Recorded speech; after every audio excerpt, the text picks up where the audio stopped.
Hello, my name is Brad Beatty, and this is a presentation on the photographer Alfred Eisenstaedt. I find that this quote by Eisenstaedt, "Find and catch the storytelling moment," and also another one of his where he says, "Just keep it simple," really portray how he was as a photographer. He was a photojournalist for his entire professional career, and so he was always looking to capture that perfect moment that described what was going on at a certain event or in a certain scene. And so this really describes how he was and how he was thinking whenever he was going out to take photos. So Eisenstaedt was born in 1898 in West Prussia, which was in Germany at the time. West Prussia doesn't exist anymore, but that's where it was.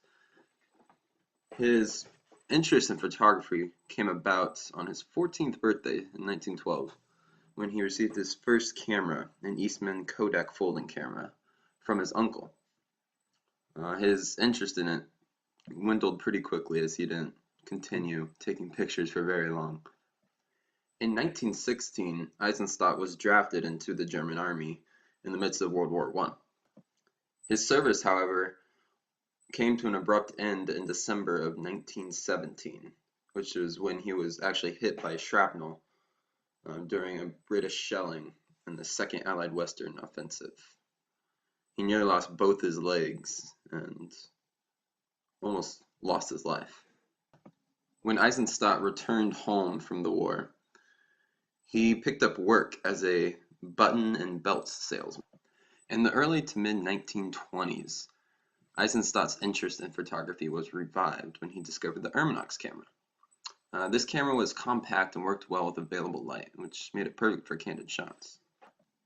Erich Salomon, who was a German photojournalist, also used the Erminox camera. He was best known for his candid photographs of statesmen and celebrities, and his style of photojournalism had a big influence on how Eisenstaedt did his work. Eisenstaedt took many photos on his own time once he discovered the Erminox camera and really developed a passion for photography. But he didn't actually sell his first photograph until 1927 when he was on vacation in Czechoslovakia when he snapped a picture of a woman playing tennis. A German weekly actually bought it from him for $3, thus kickstarting his photojournalism career. In 1930, Eisenstaedt bought a Leica camera. This was the first 35mm still camera. It was small, it could take many pictures before it had to be reloaded, which made it just the perfect instrument for Eisenstaedt since he was a photojournalist and he just loved to take so many pictures. This picture right here, actually, I believe that's a Leica camera right there, because this is Erich Salomon, who I referred to earlier as the mentor to Eisenstaedt, and he was known for using a Leica camera as well. So I believe that is what the Leica camera looked like. The reason I mention the purchase of the Leica camera for Eisenstaedt is because this actually ended up being the camera he used for the most of the rest of his career.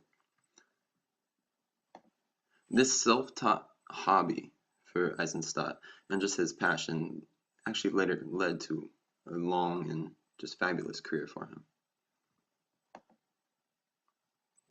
If you rewind just a couple years, 2 or 3 years actually from 1930, Eisenstaedt actually began as a freelance photojournalist for the Pacific and Atlantic Photo Agency, which later became known as the Associated Press. Around this time, Eisenstaedt had to choose between his job as a belt and button salesman or to pursue something in photography. He chose photography. His boss actually even said, "You're digging your own grave," when he told him that he was leaving his job to become a photographer. Around 1936, Eisenstaedt actually made his way to the United States, and at that time, he became one of the first 4 photographers hired by Life magazine. It was actually starting up right at that time, and so he went on to become the leading Life photographer. He eventually had about 2,500 photo essays and 90 cover photos featured in the magazine. Eisenstaedt also went on to publish many of his own books featuring his works. Some of the books, for instance, are called The Eye of Eisenstaedt, Martha's Vineyard, and Witness to Nature. So now we're on to some of Eisenstadt's photographs. I'm actually putting it in chronological order. So this one's from 1930. He's at the Opera House in Paris for ballet school. He actually took multiple photos at this particular event on this day.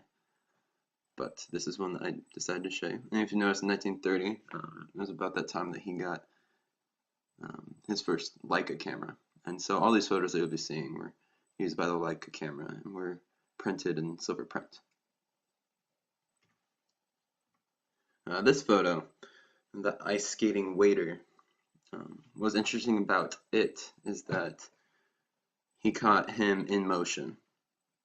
And I read that he actually used the chair to be able to catch the detail that he did. He focused on the chair, and when the skater came by, that's how he took his shot and was able to capture as much detail as he did.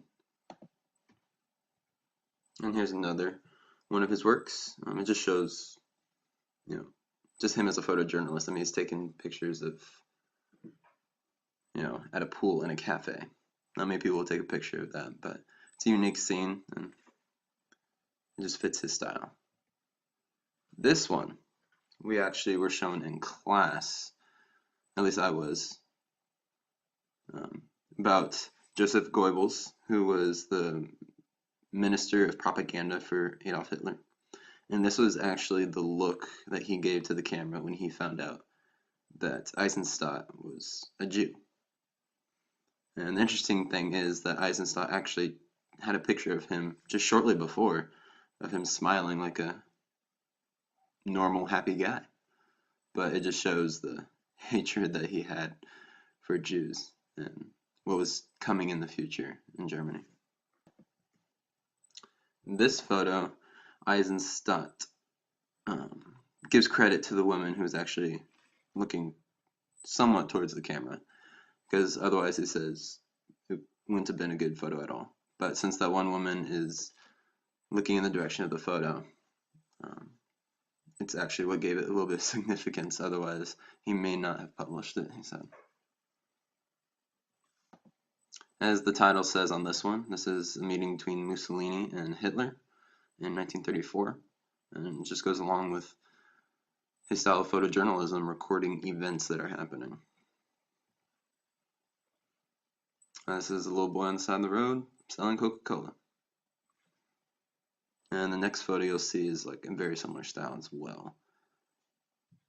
And just three boys, looks like they're reading a newspaper and just having a little dog. He's just recording everyday events as they're happening. Some might be more significant than others, but they all have a similar approach and a similar style. This one is at the station in Pennsylvania, or the Pennsylvania station in New York. My apologies. But it's a very artistic approach to this one as well. You can see the framing of the doorway here. So it shows photojournalism isn't just taking a snapshot. Like, he does like to frame his shots. He might have to do it a little quicker than, say, people take more time, but he does like the framing. This is another one of his photos. Interesting. This one is probably the most popular. Another photo of his. See, a lot of his have wide range. This one, a lot of controversy. Well, not controversy, but a lot of people are like, how can this be real? Everybody's so happy and so joyful. It's another one of his. This is Bernstein conducting the Mahler's Second Symphony. This is Portrait of John F. Kennedy. Two kids, a lot of kids at a puppet show. Another one right here. I just thought it was the cutest thing, so I had to put that on there. Eisenstaedt is known to many as the father of photojournalism. He didn't invent it, but he really made it a big thing. He was popular for using the Leica camera, easy and good to use for candid shots.